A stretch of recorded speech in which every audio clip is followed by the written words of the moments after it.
환율도 너무 1,300원 정도 찍으면 내려올 줄 알았는데 예. 1,300원을 뚫어버렸어요. 맞습니다. 왜 이재용 씨는 평소에 1,250원이 최고라면. 아니 그리고 그걸 많은 전문가들도 이렇게까지 올라가리라고 생각을 못했던 것 누나 같은데. 1,250원. 근데 이런 상황에서의 올바른 투자 방식은 어떤가요? 그러면? 뭐 많은 분들이 걱정하시죠. 네. 그런데 분명한 사실은 두 가지인 것 같아요. 일단 현금 비중은 무조건 평소보다 좀 높이셔야 됩니다.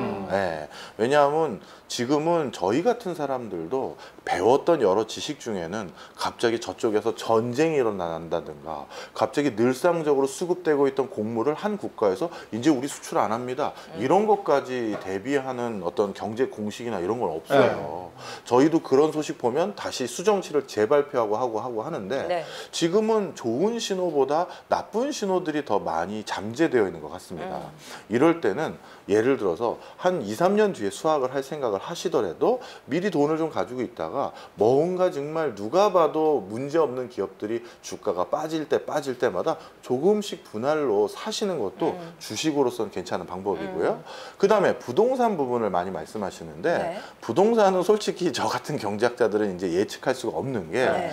이게 경제적인 원리로 움직이는 게 우리나라는 아니에요. 네. 뭐 이게 알 수 없는 정책들의 네. 그래서 도대체 경제 이론으로는 설명이 안 되는데 자 그렇다면 뭐냐 이 정부 새로운 정부의 새로운 부동산 정책에 대한 큰 마스터 플랜이 나와야 되는데 네. 지금 국회가 작동을 안 하잖아요. 네. 그러다 보니 지금 나오는 대책들도 흔히 말해서 법을 바꾸는 게 아니라 즉 국회를 통과해야 될 것이 아니라 정부가 시행령으로 자신들이 인위적으로 바꿀 수 있는 것만 개수 조작을 하고 있어요. 뭐 LTV, DSR 이런 것들을 어떻게 해서 대출 규제를 완화하겠다 뭐 하겠다 이런 내용들만 있는 건데요. 네. 아직 큰 틀의 청사진은 안 나왔습니다. 그러니 적어도 부동산이라는 건 정책 기반에서 움직이는 매물이기 때문에 그게 나오는 게 올 연말 전에 나온다고 했거든요. 그래서 그걸 보고 지금 있는 현금 비중에다가 내가 지금 가지고 있는 부동산도 다시 그걸 어떻게 움직여야 되는지 좀 판단을 하실 필요가 있고요. 네. 그런 과정에서 경제학자로서 한 가지 꼭 말씀드릴 수 있는 부분은 이제 지방 부동산에선 큰 변곡점이 시작된 것 같아요. 예, 지역에서 지역의 경제 현안을 연구하는 여러 연구소들이 발전연구원이라는 게 있습니다. 무슨 대구발전연구원, 대전발전연구원 이런 게 있는데 그 발전연구원의 주요 보고서들 제목 중에 하나가 이제 빈집 문제예요. 네.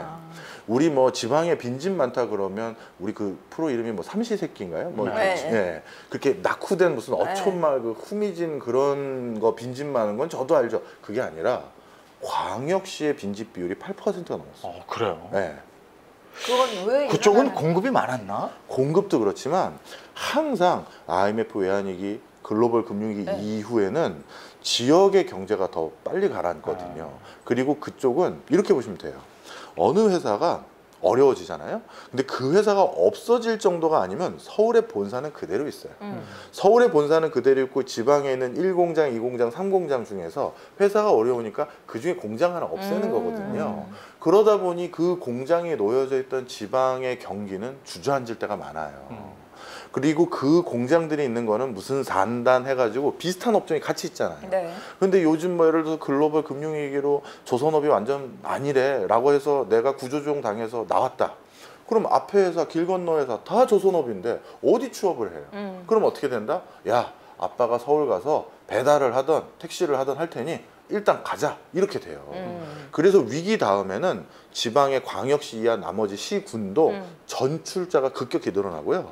그 전출자는 다 어디로 유입되냐면 옛날에는 다 서울로 왔는데 지금 서울이 너무 비싼가 봐. 서울도 전출자가 많고 경기, 인천 이쪽만 이제 전입자가 늘고 있어요. 그런데 코로나19 2년 기간 동안 지방의 전출자도 더 급격히 늘어났어요. 자, 그리고 나서 이제 일어난 첫 번째 현상 바로 빈집 문제죠. 광역시까지. 아니 집들을 그럼 그냥 뭐 매매 못하고 그냥 비워둔 거예요. 두고 네. 떠나는 거예요? 예. 그러면 이제 많은 분들이 또 뭐 100채 중에 8채 뭐 띄엄띄엄 빈집 있는 거 이렇게 생각하시는데 이거 아닙니다. 제가 오늘 셀코 TV에 특별히 그 얘기를 드리려고 온 건데요. 네. 많은 분들이 뭐 100채 중에 8채 정도 광역시도 비었습니다 하면 그냥 진짜 100채 중에 띄엄띄엄 8채가 비었다고 생각하시는데 그게 아니라 그럼. 지방도 아파트 새로 지은 신시가지가 있고 구시가지가 있을 거 아니에요. 그 구시가지의 특정 블록은 2집 중에 1집이 비고 그렇게 되는 거예요. 그래서 통계상 100채 중에 8채가 비는 거거든요. 그게 어떻게 되냐면 이런 겁니다. 여기 구시가지에 살고 있었던 분이 저 길 건너에 새로 아파트 단지 네. 지었어요.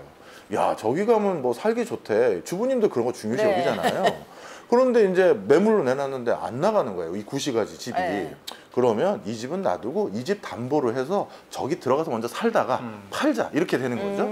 그럼 비워놓고 거기 들어가는 거예요. 네. 뭐 전세라도 얻어놓으면 다행인데 네. 비어있는 경우도 많죠. 그런데 그러한 마음가짐이 이 집만 있겠어요. 요 구시가지에 요 집도 있고 요 집도 있겠죠. 그럼 요런 집 몇 군데가 그냥 비워놓고 일단 저기 가서 살자라고 하면 이쪽 지역의 상권 자체가 주저앉는 거예요. 그럼 상가 주인들도 짐 싸서 저쪽 그 아파트 단지 안에 있는 상가로 들어가려고 하고 그럼 여기가 드디어 공동화가 돼버리고 여기가 바로 빈집촌이 되는 거예요. 그럼 나중에는 어떻게 되느냐? 진짜 목돈이 묶여버리는 거죠. 이제는 여길 팔려고 해도 정말 헐값에 내놔도 안 팔리는 현상들이 생기는데 네, 사람들이 살아야죠. 일단. 그렇죠. 바로 그게 일본에서 이미 진행됐던 현상이고요. 그런 것들이 요즘 보여지는 것 같아요. 그럼 겁나는 일인데요. 네. 그러면 지역사회는 요즘에도 힘들다고 하는데 더더욱 힘들어지는 거고 네. 또 수도권에는 사람 더 몰리게 되는데 몰리면서 즐거우면 되는데 더 괴롭게 사는 거고 네, 가격은 자꾸 네. 또 상승하게 되고. 여기 요즘 같은 때에는 사람들이 투자 같은 거는 아예 이제 엄두를 잘 못 내는 상황인데 그냥 가만히 있으라고 하는 사람. 그럼에도 불구하고 주식이 싸니까 진짜 투자하려는 분들은 조금씩 저가 매수를 하는 것도 괜찮아요라고 아까 말씀하셨잖아요. 근데 그런 판단이 안 서는 분들은 그럼요. 아예 그냥 안 하는 게 나은 거죠. 솔직히 판단이 잘 안 쓰면 네. 가만히 있는 것도 내 재산을 지키는 거예요. 네, 솔직히 말씀드리면 왜 웃으세요, 누님? 아니 섣불리 들어간 것보다는 그냥 저보고 하는 얘기 같아서 오늘도 아까 만지작거리고 있더라고요. 자, 그런데 제가 아는 정말 큰 부자들은 지금을 너무 좋아하세요. 아, 네. 이제 뭐든지 좋은 것들이 금매로 나올 때 싸게 살 수 있잖아요. 이 지금 이제 지난 2년여 동안 전 세계 우리나라를 포함해서 돈이 막 풀리니까 그 돈 가져다가 나 창업해 보겠다, 사업해 보겠다 해가지고 상가 건물들 다 꽉 들어찼고 그 다음에 그것 때문에 새로 건물도 올리고 기업들도 뭐 미래지향적인 테마로 주식 막 올라갔는데. 그런데 지금 그 돈들이 싹 말라가기 시작했어요. 국책은행에서도 금융채 발행하면 채권이 판매가 안 돼요. 돈을 투자할 생각이 없는 거죠. 그럴 정도로 지금 급격히 돈이 줄어들고 있으면 어떻게 된다? 그 돈이 어디 가는 거예요?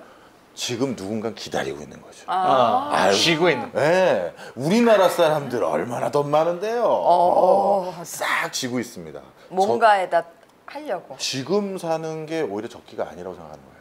제가 오늘 오기 전에 네. 뭔가 회의를 할 때 높으신 분이 좀 늦게 오느니라고 네. 저희들끼리 그냥 농담 따먹게 하고 있었는데 네. 다 요즘 경제 얘기잖아요. 네. 근데 한 분이 그러시는 거예요. 옆에 중견기업 사장님이 계셨는데 아, 저희는 지금 사옥 하나 더 살려고 준비 중이라는 거예요. 아니, 요즘에 무슨 사옥을 더 사세요? 했더니 아, 조만간 있으면 건물들 헐값에 다 나옵니다. 그래요. 이런 생각을 하시는 거예요.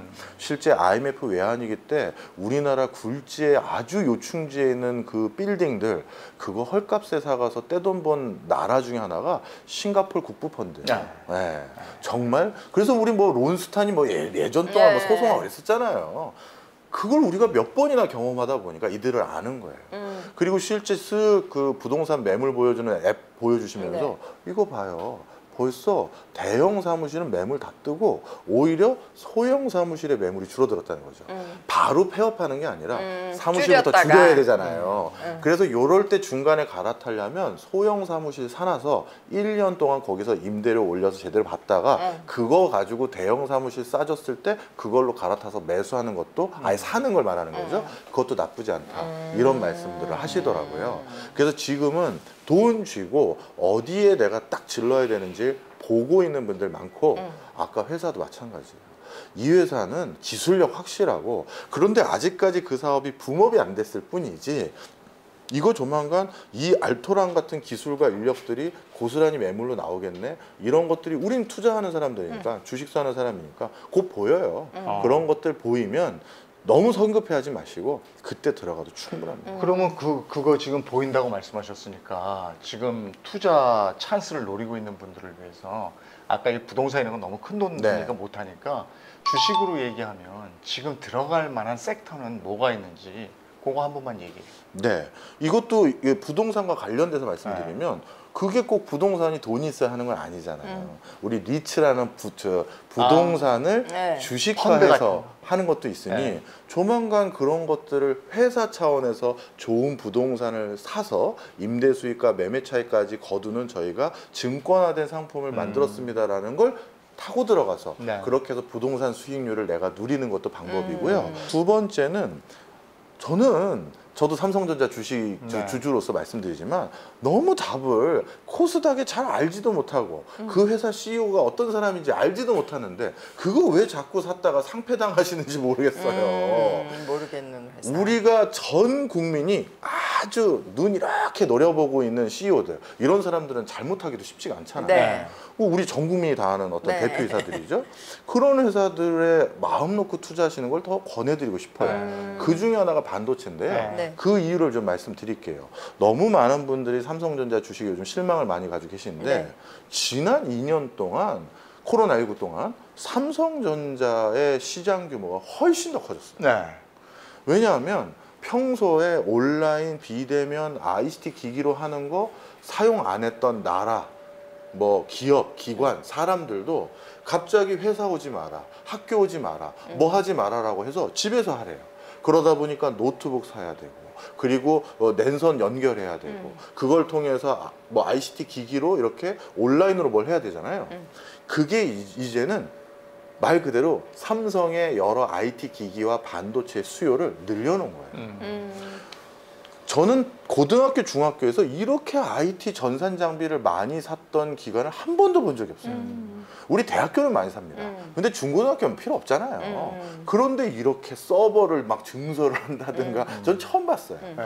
그런데 지금은 그걸 사놓은 지가 얼마 안 됐으니까 교체 주기가 아직 안 돌아왔지만 네. 한 번 그거에 익숙해지고 나면 이제 세상이 바뀌는 거거든요. 그걸로 계속 쓰게 돼 있어요. 그래서 요 다음 텀에 삼성전자가 보여줄 수 있는 퍼포먼스는 훨씬 더 극단적으로 좋아질 수 있어요. 그래서 저는 우리가 뻔히 물이 지금 어디로 흘러가는지를 아는데 거기에 1등 기업이 분명한 이미 시장이 다 교통정리돼서 옛날에 90년대 후반에 메모리 반도체 만드는 회사가 20개가 넘었어요. 그런데 90년대 후반에 그 동남아시아 금융위기 있을 때 일부 없어졌죠. 일본 기업들. 그 다음에 2008년도에 또 글로벌 금융위기 때 또 미국 기업들 일부가 또 메모리 반도체 만드는 거 또 없어졌어요. 그래서 지금 전 세계 3개 남았어요. 이거보다 더 없어지긴 쉽지가 않거든요. 그러면 지금 오히려 복잡하게 이상한 코스닥 회사 누가 알려줬는데 이런 거 생각하지 마시고 무슨 적금 드는 것처럼 야 삼성 싸졌다며 하면서 조금씩 넣으시는 것도 괜찮아요. 알겠습니다. 500만이 지켜보고 있는. 큰일 났네. 그럼 오늘 기왕에 저 일반 네. 투자자들을 위해서 하반기 투자 조언이랄까요? 예. 좀 몇 가지 해주시면 좋겠는데. 네, 일단 첫 번째 아까 말씀드렸던 거 분명합니다. 저도 어떻게 될지 모르고요. 그래서 저도 몇 번 방송에 나가서 제 소견을 피력했다가 보기 좋게 깨졌어요. 네, 전쟁 일어날 줄 몰랐고 그렇죠. 정권이 어디로 갈지도 네, 몰랐으니까요. 그래서 그때 그 뒤로 머리 긁적이면서 죄송합니다 했죠. 네. 저도 그래서 현금 비중을 많이 늘려놨습니다. 네. 모를 때는 일단 현금 비중 늘려라. 네. 그다음 두 번째, 지금은 약간 장기전을 대비해야 된다. 네. 어디 넣어놓고 확 그동안 손실 본 것도 있기 때문에 마음이 급박하니까 단기 급등하는 거에 자꾸 손이 가는 게 습성이에요. 네. 제가 매년 봤어요. 그러니까 저도 주식 투자는 20년 했는데 항상 코스닥에 사람들이 더 손이 많이 간 거는 코스피에서 손실 난 거를 단기간에 메울 수 있는 거 거기밖에 없다고 해서 가는 거거든요. 그러다 더 큰 손실 보는 경우도 많이 있어요. 잘하시는 분도 계시지만. 그래서 이럴 때일수록 검증받았다는 것들에 더 들어가야 된다. 그래서 조금 어려운 얘기일 수도 있는데 주식 관련해서 좀 공부하신 분들은 PER이 아니라 이럴 때는 PBR을 많이 봐요. 네. PBR은 그 회사가 얼마나 자산을 많이 가지고 있는지, 견딜 수 있는지, 그리고 실제 좋은 회사 매물로 나왔을 때 내가 저것도 사야겠다 이럴 수 있는 회사인지, 그게 PBR과 관련된 건데 그런 회사들 많이 좀 지켜봐야 된다. 그리고 세 번째, 이럴 때일수록 근로소득이 상실되는 일은 절대 하면 안 돼요. 아, 그렇죠. 왜냐하면 월급이요. 네. 월급이든 뭐 가게 운영하는 거, 그거만큼 중요한 게 없어요. 따박따박 들어오는 네, 그거에서 따박따박 들어오는 걸 조금씩 모아서 씨드를 만들어야 또 질러볼 수가 있는 건데, 네. 가끔 그 본질을 잃어버리시는 경우들이 계셔서 절대 그러시면 안 된다. 이 정도입니다. 진짜 중요한 세 가지를 말씀해 주셨어요. 네. 근데 우리가 이제 투자를 해보고 실패도 해보니까 제일 중요한 건 근로소득이더라고요. 맞아요. 일해서 버는 돈이 그 땀의 가치가 네. 정말 소중하구나 이런 걸 또 느끼게 되는데 오늘 그 말씀 또 해주셔서 좋습니다. 오늘 방송 보시고 커뮤니티 게시판에 댓글 달아주시는 분들 중에 추첨을 통해서 선물도 보내드리고 그러니까요. 많은 참여 부탁드리고 또 구독, 좋아요 잊지 마시기 바랍니다. 네, 오늘 명지대학교 박정호 특임 교수와 함께했습니다. 고맙습니다. 감사합니다. 감사합니다.